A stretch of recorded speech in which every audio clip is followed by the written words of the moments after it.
You know, the two other person who say good stuff about me is my wife and my mother, so you touch my heart. Hi, everyone. I'm Cédric Rainotte, and I'm coming from Belgium. So don't panic. You're still in Switzerland, but Belgium is such a teeny country, and you have a big part of it in front of you. It's like almost being there. You didn't get it. Excuse me, can we make a pause there? Thanks. We need to put some rules here.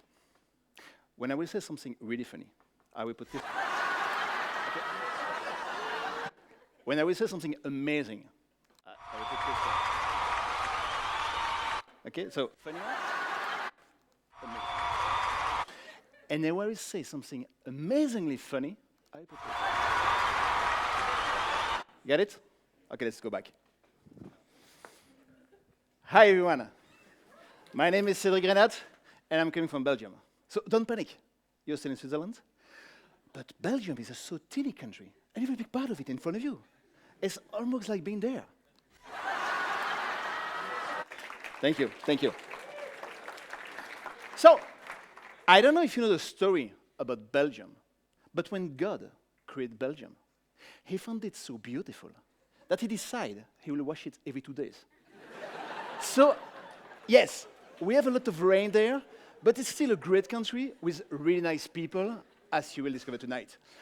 Of course, I didn't come all the way to Switzerland to talk to you about the weather in Belgium, even if it can be a good reason for some of us to move on what I will talk to you tonight.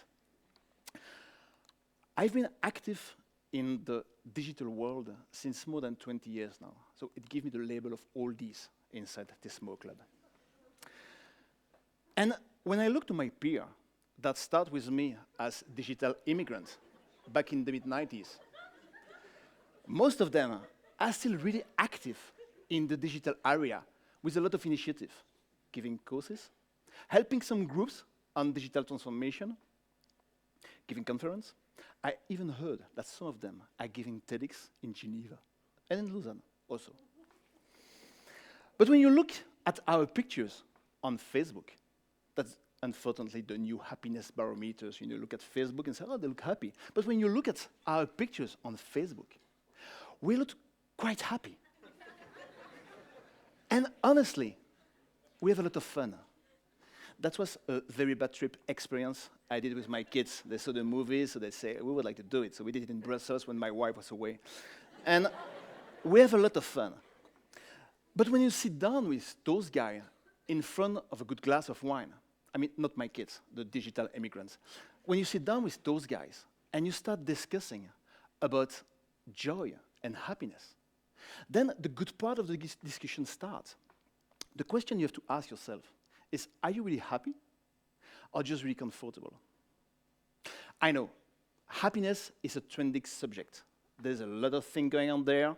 I see a lot of chief happiness officers popping up everywhere and taking care of the happiness of employees. There is also a lot of great literatures, like this book from Lee Chotley. You should read it. That's an author from England that's written that once. But the question is, are you really happy or just really comfortable? I know that both can sound and seems quite the same, but in fact, they are not. When I think about being comfortable, I think about settling. And whether it's in a relationship or in your career, settlings shouldn't be an option. In a relationship, for example, being happy and being comfortable are totally two different things. When you're getting incredibly comfortable in a relationship, the relationship can fall into routine with no excitement. You lose the spark. You lose this little thing that makes you fall in love in the first time. But when you get truly happy, you just fall in love with the same person every day, with every quirk and flaw. And it should be the same for your work. I met so many people that kind of don't like their work, you know? 229 days. Almost 2,000 hours, at least for some of us. More than 100,000 minutes. 6.5 million seconds. That's 65%, sorry for that. 65% of your time that you spend on that spinning chair and you don't like your work. It's amazing.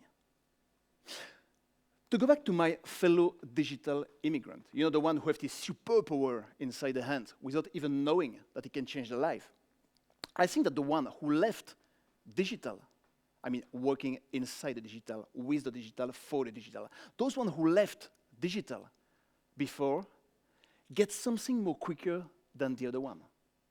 Digital is just a simple tool. Look inside your company. You probably have a digital department, right? Do you have a pencil department?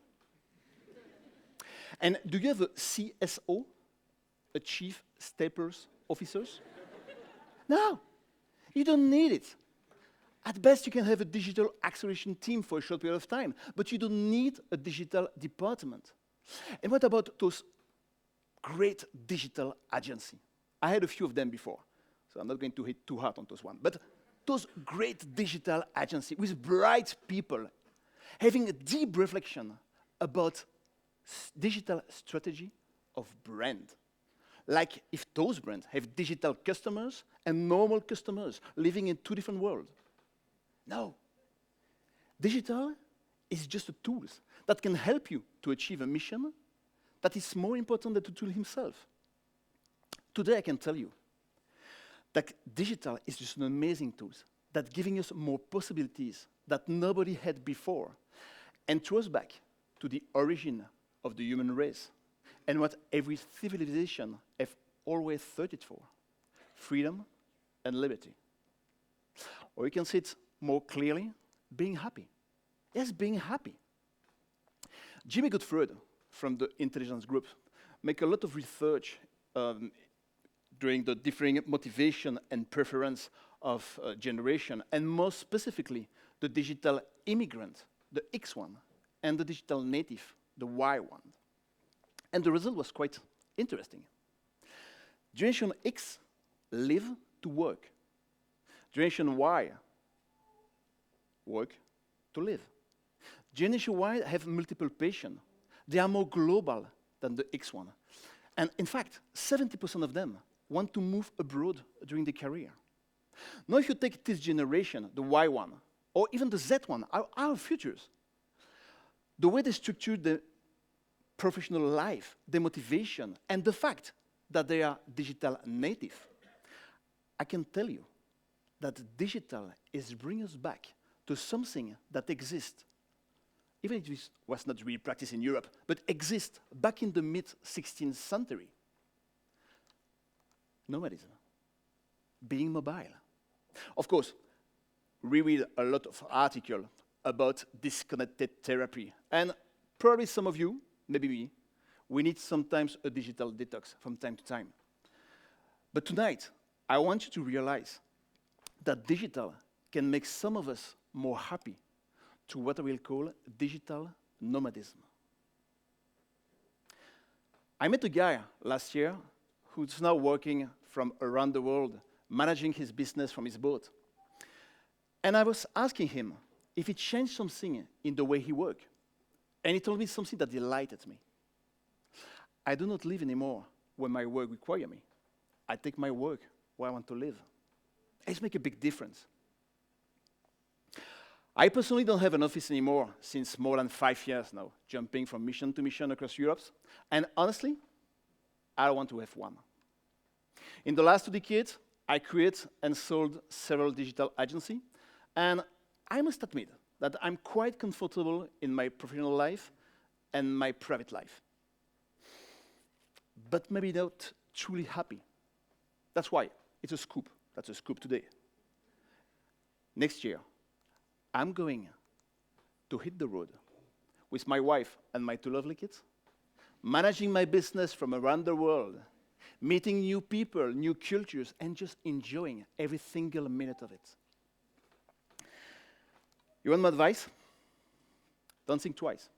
And ask yourself, where do you want to work tomorrow? We have been given a gift that's called life. Don't blow it. Arriving at the end of your life to realize that you never truly live. There's people talking to you with a million, if only I had, if only I had. Hey, people, wake up. Why are we on this planet? Life was not made just to simply work, pay the bill, and wait for the weekend. Life is short, so live it. Thank you very much. Thank you.